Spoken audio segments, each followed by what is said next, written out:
ఈరోజు మా చిల్లూరుపేట నియోజకవర్గంలో నాదెండ్ల మండలంలోని జంగాలపల్లి అనేటువంటి ఒక విలేజ్లో మా నాయకుడు సీతారామరెడ్డి గారికి రీసెంట్గానే యాక్సిడెంట్ వల్ల కొంచెం కాలు తనకి ఇబ్బంది అవుతే వెళ్ళి వారిని పరామర్శించి వారితో వారి కుటుంబ సభ్యులతో కాసేపు ఉన్నటువంటి మా మండల నాయకులందరూ కూడా అక్కడ వారి ఇంటికి రావడం, అక్కడ వారిని పరామర్శించి మంచి చెడ్డలు మాట్లాడుకొని బయలుదేరి మళ్ళా అక్కడి నుంచి ఎడ్లపాడు మండలానికి ఇంకో కార్యక్రమం ఉంటే వెళ్ళేటువంటి దిశగా మేము వెళ్తూ ఉన్నాం. ఆ కార్యక్రమం అయిపోయి బయటకు వచ్చి కారెక్కుదాం అనే లోపు చుట్టూ ఈ రూరల్ సిఐ సుబ్బనాయుడు గారు, అక్కడ ఉన్నటువంటి నాదెండ్ల ఎస్ఐ గారు, వాళ్ళ సిబ్బంది అంతా కూడా ఒక్కసారి చాలా ఎంబ్రాజింగ్గా అక్కడంతా కూడా గుమ్మిగూడి చాలా హడావిడి చేస్తూ ఉన్నారు. నేను కారెక్కుదామని వచ్చినటువంటి నేను ఏమైందండి, ఏంటి, ఎందుకు ఇంత ఎంబ్రాజింగ్గా ఇలాంటి అట్మాస్ఫియర్ని క్రియేట్ చేస్తున్నారు, ఏమైందని చెప్పి వారిని అడగడం జరిగింది. మా ఫాలోవర్ అయినటువంటి శ్రీకాంత్ రెడ్డిని తీసుకువెళ్ళడానికి వచ్చాము అని చెప్తా ఉన్నారు. ఏం కేసు ఏంటి అని చెప్పి మాట్లాడుతూ నేను కారెక్కుతాను. ఏం కేసు ఏంటంటే ఏవో కేసులు ఉన్నాయి, చెప్పాలా మీకు, ఉన్నాయి కేసులు ఉన్నాయి, ఎఫ్ఐఆర్లు ఉన్నాయి, ఇంకేవో ఉన్నాయి, మేము తీసుకెళ్ళాలి, అరెస్ట్ చేయాలి అని చెప్పి మాట్లాడుతుంటాం. సరేనండి, అలా ఏమన్నా ఉంటే మేమందరం కూడా వస్తాము, మా నాయకులందరూ కూడా ఉండి మేమందరం కూడా వస్తాము, ఏం కేసు ఏంటి దాని వివరాలు ఇవ్వండి, ఖచ్చితంగా అట్లాంటిది ఏమన్నా ఉంటే ఖచ్చితంగా వస్తాం. మీరు ఇప్పటి వరకు ఎన్ని అరెస్టులు చేయలేదు, చిల్లూరుపేట నియోజకవర్గంలో ఎంతమందిని జైలు పాలు చేయలేదు, మీరు చేసేవి ఎక్కడ కూడా మీరు చేయాల్సినటువంటి ఇల్లీగల్ కేసులు మీరు కట్టారు, మీరు చేయాల్సినటువంటి అరెస్టులు చేశారు, జైలుకి ఇవ్వాల్సినవి మీరు చేస్తానే ఉన్నారు, మేము కూడా చూస్తూనే ఉన్నాం. ఈ రోజున స్పెసిఫిక్గా ఏంటండి, కారణం ఏంటి, ఏం ఎఫ్ఐఆర్ ఉంది, దేని తాలూకా అని మేము డీటెయిల్స్ ఇవ్వండి, ఖచ్చితంగా మేము సహకరిస్తామని మాట్లాడుతుంటే సుబ్బనాయుడు గారు తను ఒక సిఐ అనేది కూడా పక్కన పెట్టి ఒక టీడీపీ కార్యకర్త మాదిరి ఏ విధంగా కూడా అక్కడ ఒక మహిళనని, ఒక మహిళా మంత్రిగా పనిచేశాను గతంలో అని, ఇక్కడ శాసనసభ్యురాలుగా కూడా పనిచేశాను అనేటువంటి విషయాన్ని పూర్తిగా కూడా పక్కన పెట్టి నన్నే థ్రెటనింగ్ చేస్తూ ఆఖరికి ఏ విధంగా కూడా తను మీరందరూ కూడా చూశారు, ఆ వీడియో అందరూ చూశారు, ఏ విధంగా మీదకి వచ్చి నా కారు దగ్గర నేను ఉంచిన, నా కారు నేను ఎక్కుతుంటే నా సీట్లో ఉంచి తను నన్ను అక్కడి నుంచి అసలు ఏం పదాలు వాడాలో కూడా మనకు అర్థం కావట్లేదు. అలాంటి బిహేవియర్, అలాంటి నేచర్ని తను ప్రదర్శించి ఒక మహిళ అనే మినిమం కర్టసీ కూడా మర్చిపోయి అతను మీదికి వచ్చి ఏ విధంగా నన్ను ఇబ్బంది పెట్టి కారు నుంచి బయటికి లాగేటువంటి ప్రయత్నం చేశారో మీరు అందరూ కూడా చూశారు. పైగా మీరు ఇంకా ఇలానే కనుక ఉంటే మీ మీద అసాల్ట్ కేసులు కడతాము ఇంకేదో అని చెప్పి థ్రెటనింగ్ మోడ్లోనే మీరందరూ చూశారు. అప్పటికి ఎక్కడ కూడా బ్యాలెన్స్ తప్పకుండా మ్యాక్సిమం బ్యాలెన్స్ సిఐ గారు ఏంటిది, సిఐ గారు అని చెప్పి తనకిచ్చే మర్యాదలు ఎక్కడ కూడా తగ్గకుండా సిఐ గారు ఏంటిది అని అంటానే ఉన్నాయి. ఏ మాత్రం కూడా పట్టించుకోకుండా ఏ విధంగా కారులోకి ఆయన జొరబడే ప్రయత్నం చేస్తూ ఈ విధంగా అరెస్ట్ చెయ్యొచ్చా అనేటువంటి ఒక అరెస్ట్గా ఈరోజు ఈ రాష్ట్రంలో ఈ అరెస్టును మనం చూడొచ్చు.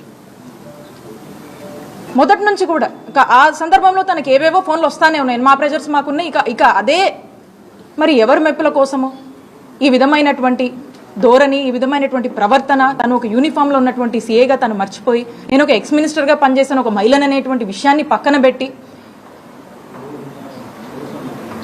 ఎటువంటి నేచర్తో తను బిహేవ్ చేశాడనేది ఈరోజు రాష్ట్రం అంతా ప్రజలందరూ కూడా చూస్తూ ఉన్నారు. కూటమి ప్రభుత్వం అధికారంలోకి వచ్చిన దగ్గర నుంచి చూస్తూ ఉన్నారు. నేను ఒక ధర్నాకి వెళ్ళి ధర్నాలో మా క్యాడర్ పార్టిసిపేట్ చేస్తే మా మీద కేసు కడతారు. ఇంట్లో ఉన్నటువంటి మా మామయ్య, గతంలో కూడా చెప్పాను, దాదాపు 80 సంవత్సరాల వరకు ఉంటాడు, ఆయన మీద కేసులు కట్టారు. ఈ రోజున మా మరిది జైల్లో ఉన్నాడు. నా మరిది జర్మనీలో ఉంటే అతని మీద కూడా కేసులు కడతారు. ఒక 3 రకాల కేసులు ఎంచుకున్నారు. కత్తి చూపించడం, ఎక్స్టార్షన్ కేసు, కట్టుకదల్లి కేసులు పెడుతున్నారు. ఏదైనా బ్రైబ్ అని చెప్పి అదొక కట్టుకదల్లి ఒక కేసు పెడుతున్నారు. లేదా ఇక ఎవరినో ఏదో అన్నారని జెంట్స్కి అయితే ఒకలాగా, ఇంకొకలాగా ఎస్సీ ఎస్టీ కేసులని ఇంకోటని రకరకాలుగా కదలల్లి ఈ రకమైనటువంటి కేసులతో ఇక్కడ చిలకలూరుపేటలో వైఎస్ఆర్ కాంగ్రెస్ పార్టీ సంబంధించినటువంటి నన్ను కానీ, మా ఫ్యామిలీ మెంబర్స్ కానీ ఇక్కడ ఉన్నటువంటి మా ఫాలోవర్స్ అందరినీ కూడా ఏ విధంగా వేధిస్తున్నారు అనే దానికి నిదర్శనమే ఈరోజు ఈ అరెస్ట్ను కూడా మీరు చూడాల్సినటువంటి అవసరం ఉంది. ఇంత దారుణంగా ఒక అరెస్ట్ చేస్తారనే దానికి ఈరోజు రాష్ట్ర ప్రజలందరూ కూడా చూస్తున్నారు, మీడియా వాళ్ళు కూడా చూస్తూ ఉన్నారు. చాలామంది ఏంది ఇట్లా చేస్తున్నారని చెప్పేసి, ఏంది ఇట్లా చేస్తున్నారు, మరి ఇంత మితిమీరిపోయారు, ఏంటిది, ఏం ద్రోహం చేసే, ఏంటి అసలుకి మనం చేసిన తప్పేంటి? వైఎస్ఆర్ కాంగ్రెస్ పార్టీని నమ్ముకొని ఉన్నందుక, వైఎస్ఆర్ కాంగ్రెస్ పార్టీని అభిమానిస్తున్నందుక వీళ్ళ మీద కేసులు? వైఎస్ఆర్ కాంగ్రెస్ పార్టీకి ఇలాంటి ఒక పరిస్థితి, మంచి చేసి ఓడిపోయాం అయినా కూడా నిలబడి అడిగేసి ఒక మారల్ స్ట్రెంగ్త్గా సపోర్ట్గా నిలబడి అడుగు ముందుకు వేస్తూ రిప్రజెంట్ చేస్తున్నందుక ఈ దౌర్జన్యాలు, ఈ ఇల్లీగల్ కేసులు, ఇల్లీగల్ అరెస్టులు, జైళ్ల పాలు ప్రజలందరూ గమనిస్తున్నారు. మరీ ముఖ్యంగా ఈ చిల్లూరుపేటలో ప్రతి ఒక్కరు కూడా ఈరోజు మాట్లాడుకునేటువంటి పరిస్థితి. ఇలాంటి సంస్కృతి, ఇలాంటి సాంప్రదాయం, ఇలాంటి అరెస్టులు, కేసులు ఎప్పుడు గతంలో లేవు. గతంలో మేము ఎప్పుడు ఇలాంటి చేయాలనుకోలే. ఏ రోజు మా అధికారిని వాడుకొని మేము ఇలాంటి ఏవి కూడా ప్రోత్సహించలే. అప్పటికి నాకు ఇన్స్టిట్యూషన్స్ మీద గౌరవం ఉండి, నాకు ఒక పోలీస్ ఆఫీసర్, యూనిఫామ్లో ఉన్నటువంటి పోలీస్ ఆఫీసర్ అనేటువంటి గౌరవం నాలో ఉండి, నాలో కల్చర్ ఉండి, నాలో ఒక రెస్పెక్ట్ ఉండి, అప్పటికి నన్ను నేను రిస్ట్రైన్ చేసుకొని నేను గౌరవప్రదంగానే నేను అప్పటికీ నేను కన్వే చేస్తున్నా కూడా మరి వినకుండా ఏ విధంగా సిఐ గారు మితిమీరిపోయి ఏ విధంగా ప్రవర్తించారో అందరూ కూడా చూస్తూ ఉన్నారు. ఖచ్చితంగా రాష్ట్ర ప్రజలు అన్ని గమనిస్తున్నారు, అందరికి కూడా అర్థమవుతా ఉంది. కాబట్టి ఎక్కడా కూడా మీరు ఇవి చేసిన ఇంకా ఇన్ని మీరు ఇబ్బంది పెట్టిన నేను మీకు కనబడొద్దు, ఇక్కడ నేను ఈ నియోజకవర్గంలో తిరగొద్దు, ఇదే మీ కాన్సెప్ట్, ఇదే ఇక్కడ కనబడొద్దు, ఇక్కడ ఉన్నటువంటి వైఎస్ఆర్ కాంగ్రెస్ పార్టీ కార్యకర్తలకు భరోసానివ్వద్దు, వాళ్ళకు అండగా ఉండొద్దు అనేటువంటి ఒక కుట్రలో భాగంగానే మీరు ఇవన్నీ చేస్తున్నారని స్పష్టంగా అర్థమవుతుంది. అయినప్పటికీ కూడా మేము ధైర్యంగా ఉంటాము. మా వైఎస్ఆర్ కాంగ్రెస్ పార్టీ యొక్క కార్యకర్తలు వాళ్ళంతా మా పార్టీ కానీ మేము కొన్ని సిద్ధాంతాలని, మా నిజాయితీని, మా కష్టాన్ని నమ్ముకొని ఉన్న వాళ్ళం. కాబట్టి మీరు ఇలాంటి ఎన్ని చేసినా కూడా మేమేం భయపడము, మేము పోరాడతాం. రాష్ట్ర ప్రజలు అన్నీ గమనిస్తున్నారు. సరైన రోజు, సరైన సమయం వచ్చినప్పుడు ఇవన్నీ కూడా ప్రజలు ఆలోచిస్తారు, దాని తగ్గట్టే పరిణామాలు ఉంటాయి అని తెలియజేస్తున్నాను. సార్, దాదాపు 1 గంటకి తీసుకెళ్లారు, ఇప్పటి వరకు ఏ స్టేషన్ లేడు, అంటే కిడ్నాప్ తీసుకెళ్లారు అనుకుంటారు, లేకపోతే ఎట్లా అనుకుంటున్నారు? ఏ స్టేషన్ ఎంతవరకు లేడు? మధ్యాహ్నం 12:45 1 గంట దగ్గర నుంచి అతని జీప్లో ఎక్కించుకుని వెళ్ళారు శ్రీకాంత్ని. ఇంతవరకు డివైఎస్పీ నరసరావుపేటలో ఉన్నాయని ఫోన్ ఎత్తడో, ఎస్పీ గారు ఫోన్ ఎత్తడో, కానిస్టేబుల్స్తో మీటింగ్లో ఉన్నారని చెప్తారు. వారి కింద వారికి సహాయకులుగా ఉన్న ఎస్పీ సహాయకులు,